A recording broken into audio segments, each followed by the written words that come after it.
എന്ത് വിളിച്ചിട്ടുണ്ട്? എന്തെങ്കിലും നോക്കി വിശേഷങ്ങൾ? അടിപൊളിയാണ്. പുതിയ ലുക്കിലൊക്കെ ഇങ്ങനെ ഇറങ്ങിക്കുള്ളൂ.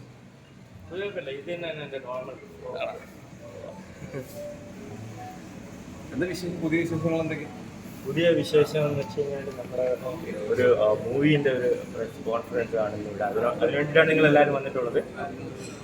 ഓക്കെ, അല്ല, ഞാനും അതിന് വേണ്ടിയിട്ടാണ് വന്നത്. എനിക്ക് തോന്നുന്നു ഗുഡ് ഫ്രൈഡേ എന്നാണ് അതിന് അനൗൺസ് ഞാനിപ്പോൾ പറയുന്നില്ല, അറിയത്തില്ല, കണ്ടിട്ട് പറയാം. അപ്പോൾ ചെറിയൊരു വലിയൊരു സബ്ജക്റ്റാണ്, കുറച്ച് പുതുമുഖങ്ങളൊക്കെ ഉണ്ട്. അതിൻ്റെ കൂടെ ഞാനും ഒരു ചെറിയ ഒരു വേഷം ചെയ്യുന്നുണ്ടെന്ന് വിശ്വസിക്കുന്നു. നായകനാണോ? അല്ല, അതിനെക്കുറിച്ച് എനിക്ക് അറിയത്തില്ല എന്താണെന്ന്. നായകനാണ്, ആക്ച്വലി നായകനാണ്. പക്ഷെ എവിടെ എന്ത് വേഷമാണ് തരുന്നതെന്ന് എനിക്കറിയത്തില്ല. ഓക്കെ, അപ്പം അടിപൊളി, അതിനൊരു എക്സൈറ്റ്മെന്റ് ഉണ്ട്. നിങ്ങളൊക്കെ കാണാൻ ഞാൻ പ്രതീക്ഷിച്ചില്ല കേട്ടോ, നിങ്ങളൊക്കെ അങ്ങനെ കാണുമെന്ന് ഞാൻ പ്രതീക്ഷിച്ചു. ഞാൻ ആരെയും വിളിച്ചിട്ട് അതിൽ പോകുന്നത് വിചാരിച്ചാൽ. സോ നിങ്ങളെല്ലാവരും വന്നതിൽ really thanks for my heart. എങ്ങനെയുണ്ട് ഈ ബിഗ് ബോസിന് ശേഷമുള്ള ലൈഫ്? എങ്ങനെയുണ്ട് ശരിക്കും? ഇല്ല, എൻ്റെ ലൈഫ് ആക്ച്വലി ബിഗ് ബോസിന് ശേഷമുള്ള ലൈഫ് എന്ന് വെച്ച് കഴിഞ്ഞാൽ, ഇപ്പം നിങ്ങളൊക്കെ പുതിയതായിട്ടുള്ള കുറച്ച് ഗസ്റ്റ് ഉണ്ട് എൻ്റെ കൂടെ, കുറച്ച് ആൾക്കാർ. ഇതൊക്കെ എനിക്ക് പുതിയ എക്സ്പീരിയൻസ് ആണ് എൻ്റെ. അതുപോലെ തന്നെ കുറച്ച് ഇഷ്ടപ്പെടുന്ന ആൾക്കാരുണ്ട്, ഒരുപാട് ഇഷ്ടപ്പെടാത്ത ആൾക്കാരുണ്ട്.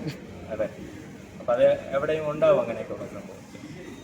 അപ്പം അതിലൂടെ ഉണ്ടാകുന്ന കുറച്ച് പ്രശ്നങ്ങൾ സിമ്പിളായിട്ട് പറഞ്ഞു കഴിഞ്ഞാൽ, ഒരു യാത്ര പോകുമ്പോഴാണ്, ലോങ് യാത്ര. ഇപ്പം ഞാനിപ്പോൾ ട്രിവാൻഡ്രത്ത് ഞാൻ ഇതുവരെ വരുമ്പോഴത്തേക്കും മുമ്പൊക്കെ എന്ന് വെച്ചാൽ സിമ്പിളായിട്ട് പറയാം, നമുക്ക് യൂറിൻ പോകണമെന്ന് തോന്നിക്കഴിഞ്ഞാൽ നമ്മൾ വണ്ടി എവിടെയും സൈഡിൽ നിർത്തും, സൈഡിൽ എവിടെയെങ്കിലും പോകും. അതാണ് എല്ലാവരും ചെയ്യുന്നത്, അല്ലേ? അല്ലെങ്കിൽ കുറച്ചുകൂടി ചിലപ്പോൾ പെട്രോൾ പമ്പിൽ പോകുമായിരിക്കും, അല്ലെങ്കിൽ ആവട്ടിലുണ്ട്.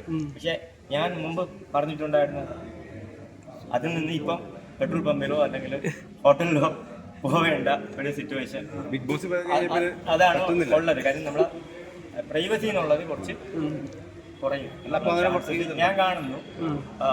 സോ അതാണ് എനിക്ക് ഉണ്ടായിട്ടുള്ള ഒരു മാറ്റം എന്ന് ഞാൻ കരുതുന്നു. അല്ല, നമുക്ക് ബിഗ് ബോസിൽ പോയി കഴിഞ്ഞാൽ പബ്ലിക്കായിട്ട് മൂത്രമൊഴിക്കാൻ പറ്റില്ല എന്നുള്ള അവസ്ഥയിലേക്ക് എത്തിയാ ആണെന്ന് തോന്നുന്നു. ഇപ്പം ഇവൻ നിങ്ങൾ ചിന്തിച്ചു നോക്കി, ഞാനൊരു സൈഡിൽ ചെന്നിട്ട് മൂത്രമൊഴിച്ചുകൊണ്ട് നിന്നിട്ട് ആരെങ്കിലും ഇത് വീഡിയോ എടുത്തിട്ട് ഇതാ റോക്കി. അപ്പം അത് ആക്ച്വലി ഒരു നല്ല കാര്യമല്ല, അല്ലേ? സോ നമുക്കൊരു പൊസിഷൻ ഉണ്ടാവും, അല്ലെങ്കിൽ നമുക്ക് ഒരു സാമൂഹികമായിട്ടുള്ള ചില പിന്നെ എന്തുവാ ചില നിയമങ്ങളുണ്ടാവും. അപ്പോൾ അതിനൊക്കെ നമ്മൾ കുറച്ചുകൂടെ ഫോക്കസ് ആയിട്ട് അതൊക്കെ ഒന്ന് ചിന്തിച്ച് കുറച്ചുകൂടെ ഡീസൻ്റായിട്ട് പോവേണ്ടി വരും, കുറച്ചുകൂടെ കാര്യങ്ങളിൽ ശ്രദ്ധ കൊടുക്കേണ്ടി വരും.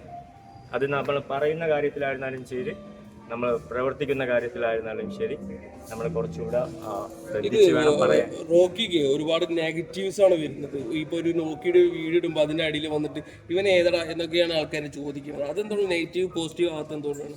അവർക്ക് അറിയില്ലല്ലോ, അവർക്കറിയില്ല അവൻ ആരാടാന്ന് ചോദിക്കുന്നതിൽ തെറ്റില്ല. സോ അവർക്കറിയില്ല. അപ്പൊ അവരെന്നോടൊന്ന് ചോദിച്ചു കഴിഞ്ഞാൽ അവർക്കറിയാത്ത കുറച്ച് കാര്യം ഞാൻ പറഞ്ഞു കൊടുക്കാം. അപ്പോൾ അവർക്ക് കുറച്ചുകൂടെ നെഗറ്റീവ് പറയാം, അല്ലെങ്കിൽ കുറച്ചുകൂടെ പോസിറ്റീവ് പറയാം. അയ്യോ, ഞങ്ങൾ വിചാരിച്ച ആളല്ല, സോ അത് ജഡ്ജ്മെന്റ് ആയിപ്പോയി എന്ന് വേണമെങ്കിൽ പറയാം. അറിഞ്ഞിട്ടാണ് ഈ പറയണത്? ഇല്ല, അറിഞ്ഞിട്ട് മീൻസ് അറിഞ്ഞവരൊന്നും പറയില്ലെന്ന് തന്നെയാണ് എൻ്റെ വിശ്വാസം. ഇതുവരെയുള്ള എൻ്റെ ജീവിതത്തിൽ ഞാൻ മനസ്സിലാക്കിയത്, എന്നെ അറിഞ്ഞവരൊന്നും എന്നെ കുറിച്ചിട്ടൊരു നെഗറ്റീവ് പറയത്തില്ല. സിജു ആയിട്ടുള്ള ഇഷ്യൂസ് കാരണല്ലേ ഇങ്ങനെ നെഗറ്റീവ് ഒക്കെ വരുന്നത്? അത് സോൾവ് ചെയ്യാനുള്ള സമയം ഉണ്ടോ? സോൾവ് ആയല്ലോ അത്. സിജു അപ്പോൾ അക്സെപ്റ്റ് ചെയ്യുകയൊന്നും ചെയ്തില്ലല്ലോ. So simple things. ഞാനൊരു കാര്യം പറയാം. ഞാൻ അതിൽ പറഞ്ഞിട്ടുണ്ടാകുന്ന ഒരു ടാഗ് ലൈൻ എന്ന് വെച്ച് കഴിഞ്ഞാൽ എത്രയേ ഉള്ളൂ: അച്ചമില്ലേ അച്ചമില്ലേ അച്ചമെൻപതില്ലേ, ഉച്ചി വീത് വാണ്ടിടുന്ന് വീഴുകിன்ற போதிலும் அச்சமில்லை அச்சமில்லை அச்சம் என்பதில்லை, இச்சை கொண்ட போரிலெல்லாம் தோற்றுவிட்ட போதிலும் அச்சமில்லை அச்சமில்லை அச்சம் என்பதில்லை, பிச்சை வாங்கி உண்ணும் வாழ்க்கை விற்ற போதிலும் അച്ചമില്ലേ അച്ചമില്ലേ അച്ചം என்பதில்லை. എനിക്ക് ഞാൻ പറഞ്ഞില്ല, എനിക്ക് അച്ഛനില്ല അച്ഛനില്ല അച്ഛനില്ല എന്ന് സിജോ ഒരു ഇത് വന്നിട്ട് പറഞ്ഞ്. റോക്കിക്ക് അച്ഛനുണ്ട്. റോക്കിയുടെ അച്ഛൻ്റെ പേരാണ് ദ ഗ്രേറ്റ് ഷാഹുൽ ഹമീദ് ഹാജി ആണ് റോക്കിയുടെ അച്ഛൻ. എൻ്റെ ഗ്രാൻഡ് ഫാദറുണ്ട് ഹാജി പി ഹുസൈൻ ഖാൻ, ഉരുട്ടി പീരുക്കണ്ണ് ഹാജി, അബ്ദുറഹ്മാൻ ഹാജി, ഐദ്രോ ഹാജി. അങ്ങനെ എനിക്ക് അച്ഛനും ഉണ്ട്, അച്ഛൻ്റെ അച്ഛനും ഉണ്ട്, അച്ഛൻ്റെ അച്ഛൻ്റെ അച്ഛൻ്റെ അച്ഛനും ഉണ്ട്. എനിക്കറിയാം, എൻ്റെ 5 തലമുറ എനിക്കറിയാം. സോ എനിക്ക് പേടിയില്ല, അച്ഛനില്ല, പേടിയില്ല, എനിക്ക് പേടിയില്ല. ഓക്കെ, ഇച്ഛയെ കൊണ്ട പോറിലെല്ലാം തോറ്റുവിട്ട പോതില്ല, ജയിക്കുമെന്ന് കരുതിയ യുദ്ധങ്ങളിൽ തോറ്റപ്പോഴും എനിക്ക് പേടിയില്ല. ഓക്കെ, ഞാൻ ജയിക്കുമെന്ന് വിചാരിച്ച യുദ്ധങ്ങളിൽ ഞാൻ തോറ്റിട്ടുണ്ട് ജീവിതത്തിൽ. ഞാനെന്ന് പറയുന്നത് ഞാനല്ല, ഞാനും എന്നെ പോലുള്ള നിങ്ങളും, നിങ്ങളെ പോലുള്ള അവരും, അവരെ പോലുള്ള സമൂഹത്തിലുള്ള ഒരുപാട് ആൾക്കാർ നമ്മുടെ ഇച്ഛയെ കൊണ്ട് ജയിക്കുമെന്ന് കരുതി, ഇച്ഛ ഞാനത് ജയിക്കുമായിരുന്നു, എന്തുകൊണ്ട് തോറ്റിട്ട് നമ്മൾ പേടിച്ചില്ല, നമ്മൾ വീണ്ടും മുന്നോട്ടല്ലേ പോകുന്ന. പിച്ചை വാങ്ങി ഉണ്ണും വാഴ്ക്കെ വിട്ട് പോകില്ല. ആരെയും പിച്ച ചെലവ് വാങ്ങിച്ചിട്ട് ജീവിക്കേണ്ട ഒരു സിറ്റുവേഷൻ വന്നു കഴിഞ്ഞാൽ നമ്മുടെ മുന്നിൽ വേണ്ടാന്ന് വെച്ചിട്ട് നേരെ റോട്ടിലോട്ട് ഇറങ്ങും, തെരുവിൽ ഇറങ്ങി നനച്ചിട്ട് നമുക്ക് ഭയമില്ല. ആ ഒരു സമൂഹം ഉണ്ട് ഇവിടെ, അല്ലേ? ഞാനും നിങ്ങളടങ്ങുന്ന സമൂഹമാണ്. നിങ്ങൾക്കറിയാം നിങ്ങൾ എന്തുമാത്രം സ്ട്രഗിൾ ചെയ്തിട്ടായിരിക്കും ഒരു ക്യാമറ മേടിച്ചതെന്ന് നിങ്ങൾക്കറിയാം, അല്ലേ? അപ്പം പിച്ചை വാങ്ങി ഉണ്ണുവാഴ്ക്കെ വിട്ട് പോയി നമ്മുടെ സ്വന്തം കാലിൽ നിൽക്കാമെന്ന് പറഞ്ഞുകൊണ്ട് നമ്മൾ ഇറങ്ങി തിരിക്കുമ്പോഴും നമ്മളത് ഭയപ്പെട്ടില്ല. എനിക്ക് നിൽക്കാൻ പറ്റുമോ, എനിക്ക് പറ്റത്തില്ലേ, ചെയ്യാൻ പറ്റത്തില്ല എന്നെ ഭയന്നിട്ടില്ല. ഇനി ഉച്ചിമീത് വാണിരുന്ന് വീഴുകിன்ற പോലും അച്ചങ്ങളില്ലേ, ആകാശം തലയിലിടിഞ്ഞ് വീഴുന്നു പറഞ്ഞാൽ നമുക്ക് പേടിയില്ല. അതിന് ഏറ്റവും വലിയ ഉദാഹരണമാണ് ഇപ്പോഴത്തെ ഒരു വിഷയമായിട്ടുള്ള മുല്ലപ്പെരിയാർ ഡാമാണെങ്കിൽ നിങ്ങളുടെ പറയുന്നത്. ഇതിൽ കൂടെ അതും കൂടെ ഒരു ആൾക്കാരൊന്ന് കേൾക്കട്ടെ. ഇപ്പം ആരൊക്കെ ലാസ്റ്റ് പറഞ്ഞ 100 ദിവസം കൊണ്ടൊക്കെ ഡാം ഇടിയും എന്തൊക്കെയുള്ള സംഭവം പറഞ്ഞു. എന്നാലും നമുക്ക് ഭയമില്ല, അല്ലേ? നമുക്ക് ഭയമില്ല. സോ അങ്ങനത്തെ ഒരു സമൂഹത്തിൽ നിന്നാണ് ഞാനും വന്നിട്ടുള്ളത്.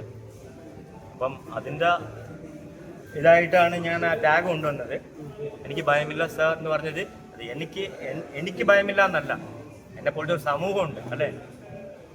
എന്നെ പോലത്തെ ഒരു സമൂഹത്തിലുള്ള കുറേ ആൾക്കാരുണ്ട്. ഞാൻ അവരെ എല്ലാവരെയും കൂടി ചേർത്തിട്ടാണ് പറഞ്ഞത്. നമുക്ക് ഭയമില്ല സാർ.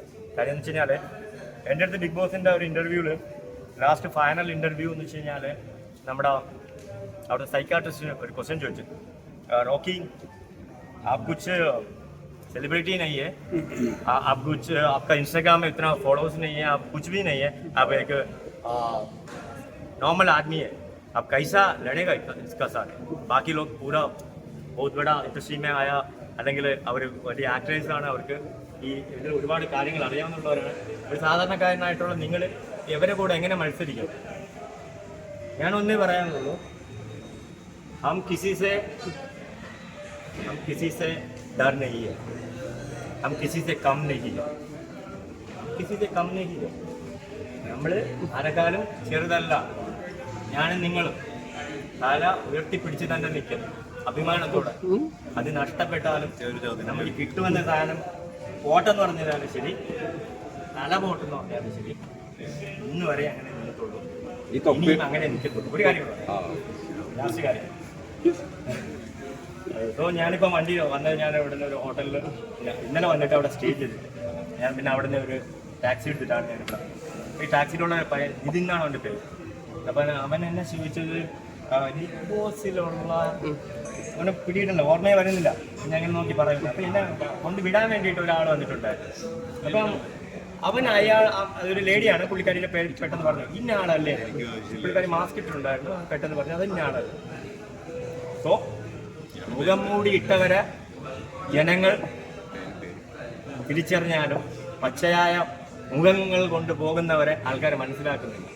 പച്ച മുഖം കൊണ്ട് പോകുന്നവരെ ആൾക്കാർ വിചാരിക്കും അവൻ മുഖംമൂടി ഇട്ടെങ്കിൽ, മുഖംമൂടി ഇട്ടവരെ ആൾക്കാർ വിചാരിക്കും പിന്നെ ആള്. ഇപ്പം അയാൾ ഐഡന്റിഫൈ ചെയ്ത ആളായിരിക്കത്തില്ല ഇയാൾ.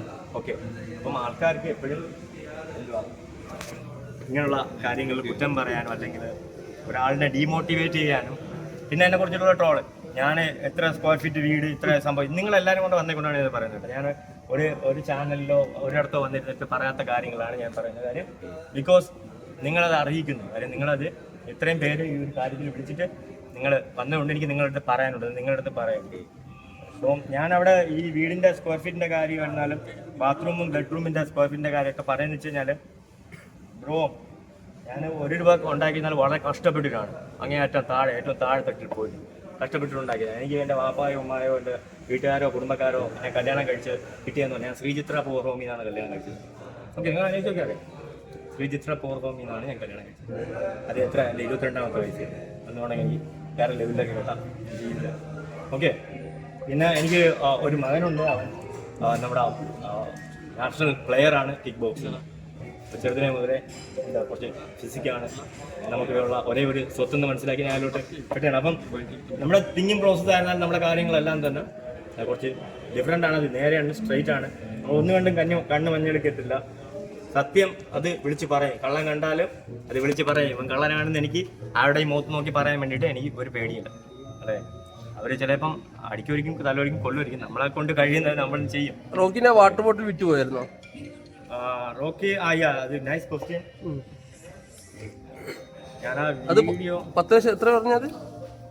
ഞാൻ ഒരു കാര്യം കാണിച്ചാൽ പത്രയും കാണിച്ചില്ല, ഇപ്പോൾ ഇല്ലെന്ന് എനിക്ക് അറിയത്തില്ല. കുറച്ച് ദിവസത്തിന് മുമ്പ് ഞാൻ ഒരു വീഡിയോ ചെയ്തായിരുന്നു. കാര്യം വെച്ചാൽ എനിക്ക് ഇൻസ്റ്റാഗ്രാം ഇല്ലല്ലോ ഇപ്പം, അറിയാലോ. എന്റെ ഇൻസ്റ്റാഗ്രാം പോയില്ലേ? കാര്യം ഞാൻ ഇവിടുന്ന് ബിഗ് ബോസ് പോകുമ്പോഴത്തേക്കും എനിക്ക് ആകെ ഐ തിങ്ക് ഒരു 33 ഫോളോവേഴ്സ് എനിക്ക് ഉണ്ടായിരുന്നു എന്റെ പേഴ്സണൽ ഇൻസ്റ്റാഗ്രാമിൽ. ഞാൻ തിരിച്ചു വന്നിട്ട് എനിക്ക് തോന്നുന്നു 120 33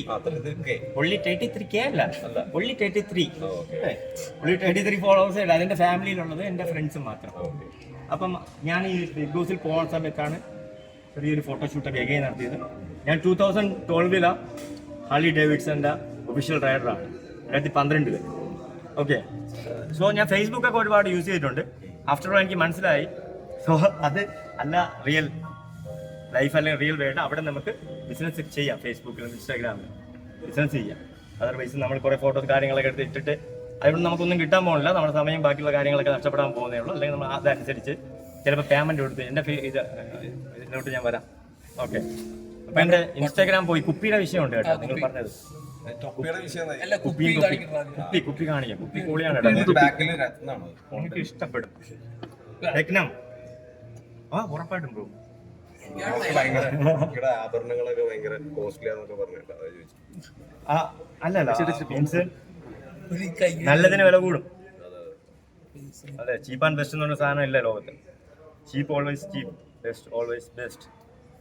അപ്പം ചീപ്പിനെ പിടിച്ച് ബെസ്റ്റ് ആക്കാന്ന് വെച്ച് കഴിഞ്ഞാൽ മറ്റേ പഴയ 800 ഞാൻ മോഡിഫിക്കേഷൻ ചെയ്ത് BMW ആക്കാൻ ശ്രമിച്ചതുപോലെ ഉണ്ടാവും. അത് നിങ്ങൾക്ക് മനസ്സിലാക്കാൻ പറ്റുമെങ്കിൽ മനസ്സിലാക്കാം. ഞാൻ ഈ ബിഗ് ബോസിലെ സീസൺ 6 കുറിച്ചിട്ട് പറഞ്ഞൊരു കാര്യമാണ്, ചീപ്പിനെ ഒരിക്കലും ബെസ്റ്റ് ആക്കാൻ പറ്റില്ല. അത് കുഴപ്പമില്ല, നമുക്ക് ഓക്കെ. അപ്പൊ ഇത് പറഞ്ഞതിന്റെ പേരിലാണ് ഞാൻ ഇൻസ്റ്റാഗ്രാം പോയത്. ഇത്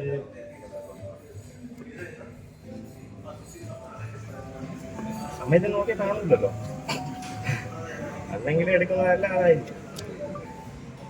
അതിനിപ്പോ റോക്കി സ്റ്റോറി ഒക്കെയാലും കുഴപ്പമില്ല. ഇല്ല ബ്രോ, കുപ്പിയുടെ കാര്യം ചോദിച്ചത് ഞാൻ സെർച്ച് ചെയ്ത് നോക്കാൻ കിട്ടുമെങ്കിൽ അത് കൊള്ളായിരിക്കും കേട്ടോ. എനിക്ക് ഇഷ്ടപ്പെട്ടു, നല്ല കണ്ടല്ല. ഓക്കെ, എന്തായിരുന്നാലും കുപ്പി കാണാനല്ലോ. എഡിറ്റ് ചെയ്തോ തൊപ്പിയുടെ കാര്യത്തിലെടുക്കായിരുന്നെങ്കിൽ ആയിട്ടുള്ള ഒരു തിങ്സ് ആണ് ബ്രോ. ഈവൻ കുപ്പിയുടെ വിഷയം എന്നുള്ളത് ഞാൻ അതിലോട്ട് കൊണ്ടുദ്ദേശിച്ചെന്ന് വെച്ച് കഴിഞ്ഞാൽ, ഇത് ഞാൻ ബിഗ് ബോസിൽ ഒരു 16 ദിവസമാണ് നിങ്ങൾ എന്നെ കണ്ടത്. ബിഗ് ബോസിൽ അത് 18 ദിവസം കണ്ട്. അതിന്റെ പിന്നിൽ ഞാൻ കഷ്ടപ്പെട്ടതെന്ന് വെച്ച് കഴിഞ്ഞാൽ ഒരു 6 വർഷത്തെ എൻ്റെ സ്വപ്നം, 6 വർഷം ഞാൻ കൊണ്ട് ഡെയിലി ബിഗ് ബോസ് ജയിച്ചതല്ല, 6 വർഷം കൊണ്ട് എൻ്റെ സ്വപ്നം എനിക്ക് ഇതിലോട്ട് പോകണം. വൺ ഡേ ഞാൻ ഇതിലോട്ട് പോകും. ലാസ്റ്റത്തെ 6 മാസത്തെ എൻ്റെ ഹാർഡ് വർക്ക്, എൻ്റെ റെസ്പോൺസിബിലിറ്റി, എൻ്റെ ഡെഡിക്കേഷൻ, അത് പോയപ്പോഴത്തേക്ക് അതൊരു ഈ ഒരു കാര്യത്തിൽ എവിടെയാണോ എനിക്ക് എൻ്റെ കയ്യിൽ നിന്ന് പോയതെന്നോ, എവിടെയാണോ എനിക്ക് അത് തെറ്റ് സംഭവിച്ചതെന്നോ, എന്താണ് വൈ മീ എന്നുള്ള ഒരു ചോദ്യം എപ്പോഴും ഞാൻ ചോദിക്കുന്ന ഒരു കാര്യമാണ്. എന്തുകൊണ്ട് അത് എന്നിൽ നിന്നും സംഭവിച്ചു, അല്ലെങ്കിൽ എന്തുകൊണ്ട് എനിക്ക് അങ്ങനെ. ചിലപ്പം അത് വലിയൊരു കാര്യത്തിന് ഉള്ള തുടക്കമായിരിക്കും. ഞാൻ അവിടുന്ന് എന്നെ പുറത്താക്കലിനെ കുറിച്ചിട്ടാണ്, വേറെ ഒരു കാര്യത്തിനെ കുറിച്ചല്ല പറയുന്നത്. അവിടുന്ന് പുറത്തായത്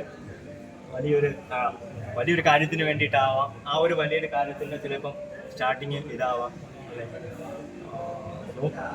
സംഭവിച്ചതെല്ലാം നല്ലതിന് സംഭവിക്കുന്നത്. റോക്കി തൊപ്പിയുടെ ഇതിനകത്ത് പങ്കെടുക്കാൻ പോയ സമയത്ത് റോക്കിക്ക് ഒരുപാട് ഫാൻസ് ഉണ്ടായിരുന്നു, ഫോളോവേഴ്സ് ഉണ്ടായിരുന്നു.